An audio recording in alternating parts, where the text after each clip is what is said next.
अपने ही दामाद को सबके सामने बेइज्जत कर रही थी, उसकी गरीबी का मजाक उड़ा रही थी। लेकिन असल में वह दामाद कोई गरीब नहीं था। वह तो बस उस वक्त सिर्फ गरीब बनने का नाटक कर रहा था। लेकिन जब उसकी सास को उसकी सच्चाई पता चली, तो फिर ऐसा हुआ कि सास ने अपने 7 जन्मों में भी ऐसा नहीं सोचा था। अर्जुन पहली बार सृष्टि के घर गया तो दरवाजा खुद रेखा ने खोला था। साड़ी का पल्लू सिर पर, चेहरे पर सजावटी मुस्कान और आंखों में कुछ टटोलती हुई नजर, जैसे हर चीज को पहले जांचे बिना स्वीकार नहीं करती। लेकिन अर्जुन ने विनम्रता से नमस्ते किया और वहीं दरवाजे की चौखट पर खड़ा रह गया जब तक अंदर बुलाया नहीं गया। उसके कपड़े साधारण थे, हल्की सी सिकुड़ी हुई सफेद शर्ट, ग्रे पट और फटे नहीं लेकिन पुराने से दिखते जूते हाथ में। एक छोटा सा मिठाई का डिब्बा था, कोई बड़ा गिफ्ट नहीं, कोई महंगा शोपीस नहीं। रेखा ने संजय की ओर देखकर धीमे से कहा, इतना सीधा साधा है कि लगता है जैसे बैंक में खाता भी खुद के नाम नहीं होगा। संजय ने मुस्कुराकर बात टाल दी, माँ बाप नहीं है ना, लड़के ने खुद ही सब कुछ कमाया है। लड़का बहुत मेहनती है। सृष्टि ने जब पहली बार अर्जुन को देखा तो उसे किसी राजकुमार जैसा आकर्षण नहीं लगा, लेकिन एक सुकून था उस आदमी की आंखों में। बातचीत सामान्य हुई। अर्जुन ने कहा, मैं ज्यादा दिखावा नहीं करता, जो हूं जैसा हूं वैसा ही दिखता हूं। रेखा ने मुस्कुराते हुए जवाब दिया, बहुत अच्छी बात है, हमें भी सादा जीवन पसंद है।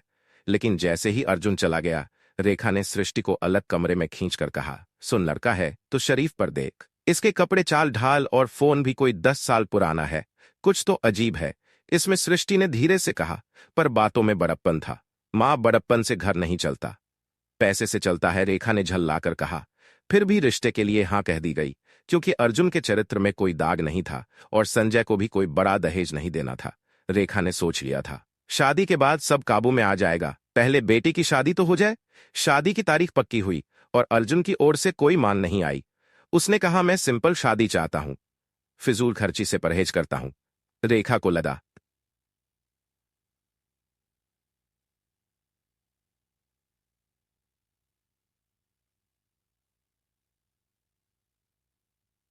सिंपल बनने की कोशिश कर रहा है, असल भी दिखावे से नफरत है। अर्जुन और सृष्टि की सगाई बहुत साधारण ढंग से हुई। रेखा ने हर मेहमान के सामने अर्जुन की तारीफों के पुल बांधे। लड़का तो बहुत ही सुलझा हुआ है, बिल्कुल हमारे जैसा, जमीन से जुड़ा। लेकिन घर में आते ही बोली, हमारी बेटी तो रानी है और यह एकदम भिखारी टाइप लगता है।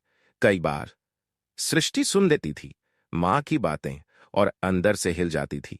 जब वह अर्जुन से बात करती, उसकी सादगी, उसकी शालीनता और उसका अपनापन, इन सब के आगे मां के ताने फीके लगते। एक दिन अर्जुन ने सृष्टि से कहा, सुनो, अगर शादी के बाद कभी तुम्हारे घर वाले मुझे पसंद ना करें तो तुम मेरा साथ दोगी? सृष्टि थोड़ी देर चुप रही, फिर मुस्कुराकर बोली, मां का स्वभाव थोड़ा कड़वा है, लेकिन मैं तुम्हारा साथ दूंगी, वादा है। अर्जुन की आंख चमक उभरी, जैसे उसे किसी अनकहे डर का जवाब मिल गया हो। शायद उसे एहसास हो गया था कि यह शादी सिर्फ दो लोगों के बीच नहीं, दो सोचों के बीच है। लेकिन उसे नहीं पता था कि सामने की मिठास के पीछे कितना जहर जमा हो रहा है, और यह जहर शादी के बाद धीरे धीरे उसकी रगों में उतारने की तैयारी चल रही है। शादी सादगी से ही हुई जैसा अर्जुन चाहता था, ना ढोल ना गाड़े, ना 5 सितारा होटल, ना महंगी गाड़ियों का काफिला। अर्जुन एक हल्के रंग का कुर्ता पहनकर अपने 2 दोस्तों के साथ सीधा मंदिर पहुंचा। सृष्टि के घर वालों को यह सब बड़ा फेस सेविंग लग रहा था, लेकिन वे ऊपर से मुस्कुरा रहे थे, क्योंकि उन्हें लगा बस अब शादी हो गई, अब इसे जैसे चाहे वैसे नचाएंगे। शादी के बाद कुछ दिन तक सब ठीक ठाक ही रहा। रेखा हर किसी के सामने दामाद की तारीफें करती, हमारे अर्जुन जी तो बहुत संस्कारी हैं, कम बोलते हैं पर बहुत अच्छे इंसान हैं।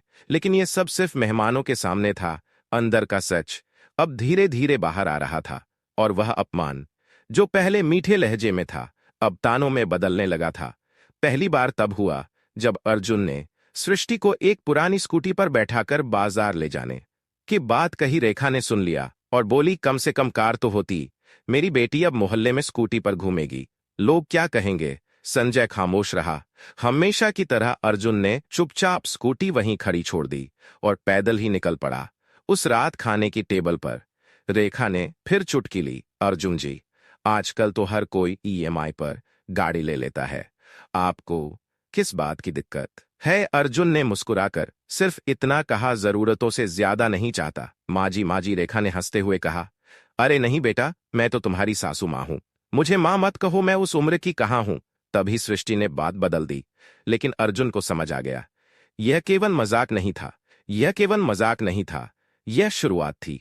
अगले कुछ हफ्तों में यह मजाक रोज का हिस्सा बन गया। अगर अर्जुन चाय बनाता तो रेखा कहती, दामाद जी चाय अच्छी बनी है, बिल्कुल वैसे जैसे नौकर बनाते हैं। अगर वह बाहर से सब्जी सब्जी लाता तो बोली, अरे वाह, अब दामाद जी मंडी से भी सौदा लाने लगे हैं। बेटा, तुम तो हर काम में निपुण हो। सृष्टि अब समझने लगी थी कि मां क्या कर रही है, लेकिन हर बार कुछ बोलने से डरती थी। कई बार वह अर्जुन को समझाने की कोशिश करती, मां का स्वभाव ही ऐसा है, तुम दिल पर मत लिया करो। लेकिन अर्जुन की चुप्पी अब सन्नाटे में बदलने लगी थी।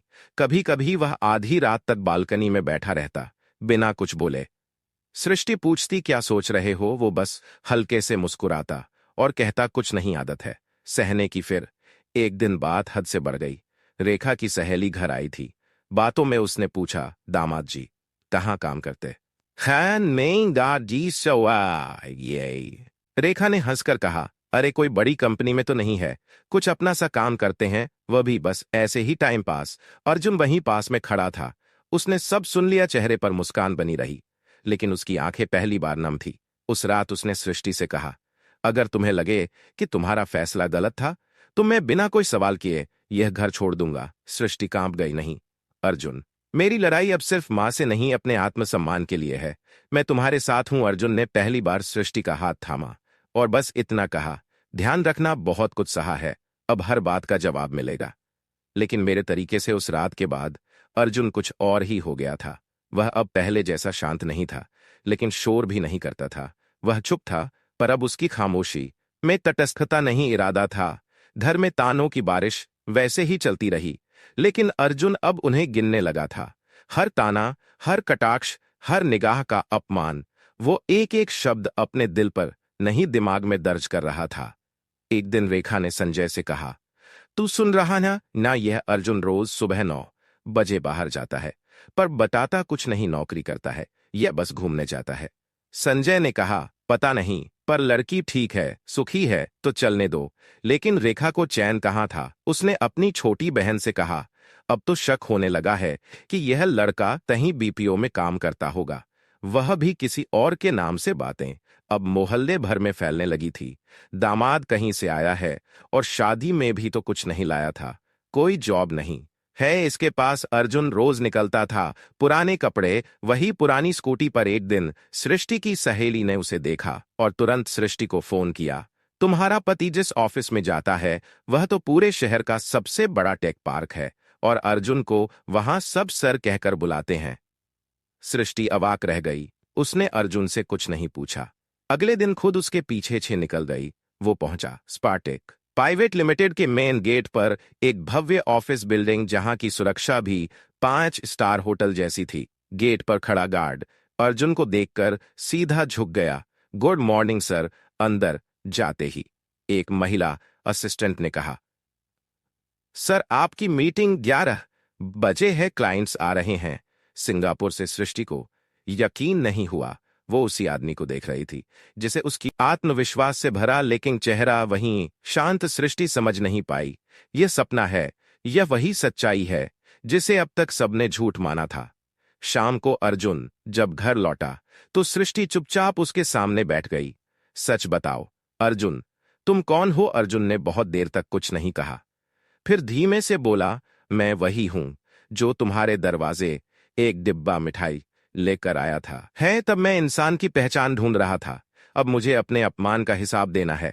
फिर उसने पूरी कहानी बताई, कैसे उसने गरीबी से लड़कर खुद की टेक कंपनी खड़ी की, कैसे उसकी कंपनी आज 500 से ज्यादा लोगों को रोजगार देती है, और कैसे उसने जानबूझकर अपनी पहचान छुपाई, क्योंकि मैं चाहता था कि जो लड़की उससे शादी करे वह मुझे मेरी सादगी के लिए अपनाए, मेरी दौलत के लिए नहीं। और तुम उस पर खरी उतरी सृष्टि। मैंने यह बेइज्जती अब तक सिर्फ तुम्हारे लिए सही है, वरना किसी की इतनी औकात नहीं जो अर्जुन पर उंगली उठा सके।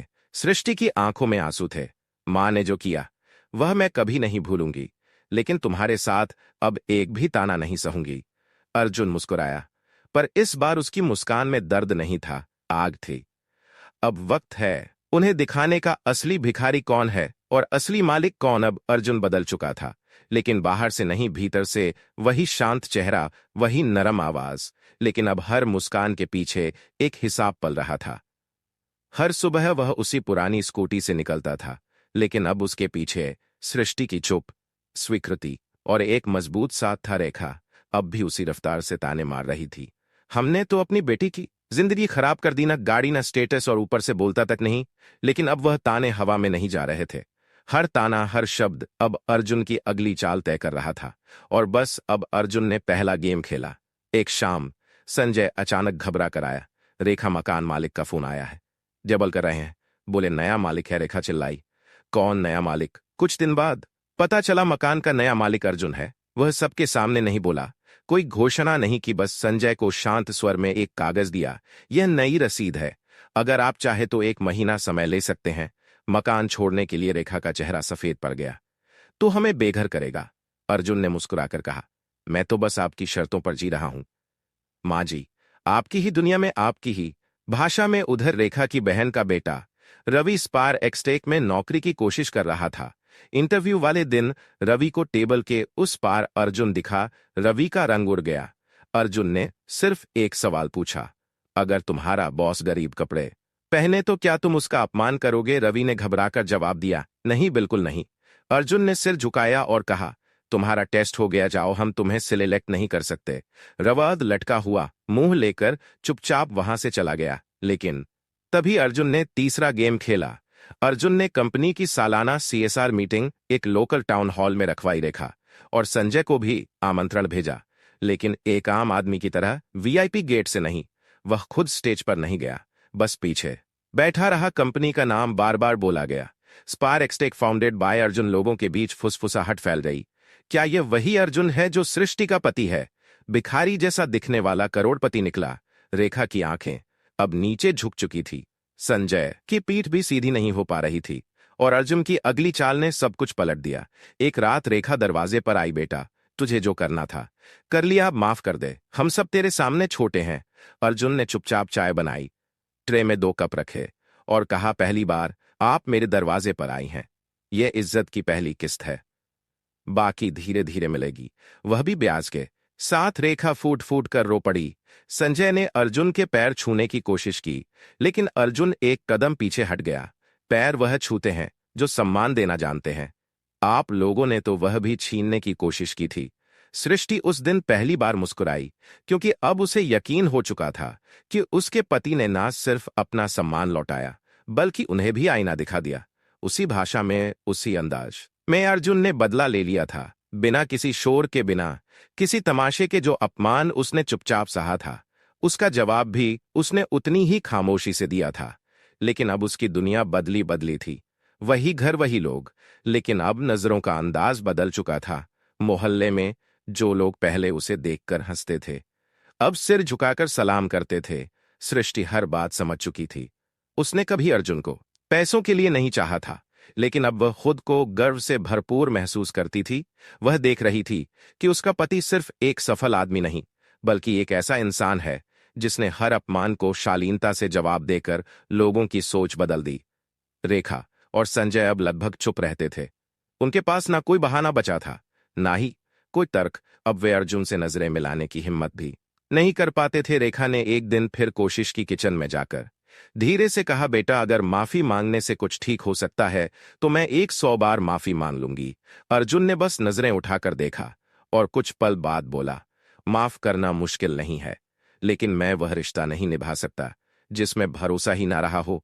उसके लहजे में गुस्सा नहीं था, पर ठंडक ऐसी थी कि रेखा कांप गई। संजय ने उस शाम को हाथ जोड़कर कहा, बेटा, हम दोनों उम्र में बड़े हैं, लेकिन समझ में बहुत छोटे रह गए। तूने जो सहा उसका एहसान है हम पर। अर्जुन ने सिर हिलाया।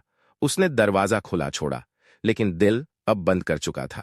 इसके बाद अर्जुन और सृष्टि ने फैसला लिया कि वे अब उसी घर में रहेंगे, लेकिन अलग यूनिट में। खाना, बातचीत, जिम्मेदारियां सब अपनी अपनी जगह तक सीमित रहेंगे। अर्जुन ने रेखा संजय को घर से नहीं निकाला, लेकिन रिश्ते में जो गरिमा कभी थी वह अब लौटने वाली नहीं थी।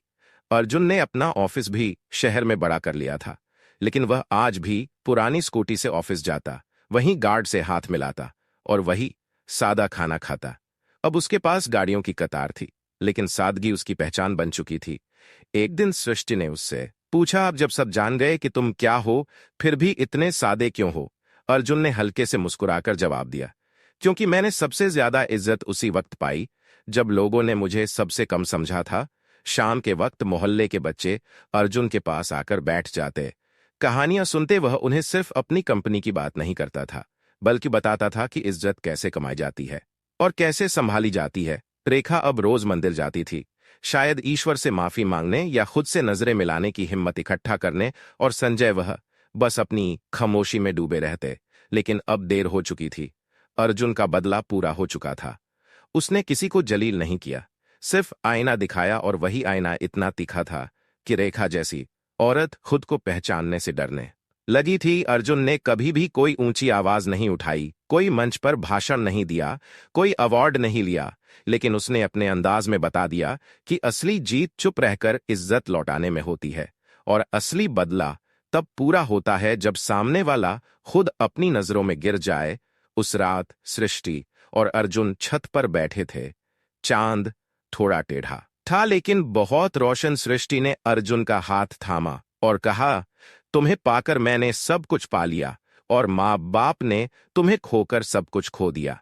अर्जुन ने सिर्फ इतना कहा जो लोग कपड़ों से इंसान को आंकते हैं, वह हमेशा इज्जत की कीमत समझने में गरीब रह जाते हैं। और बस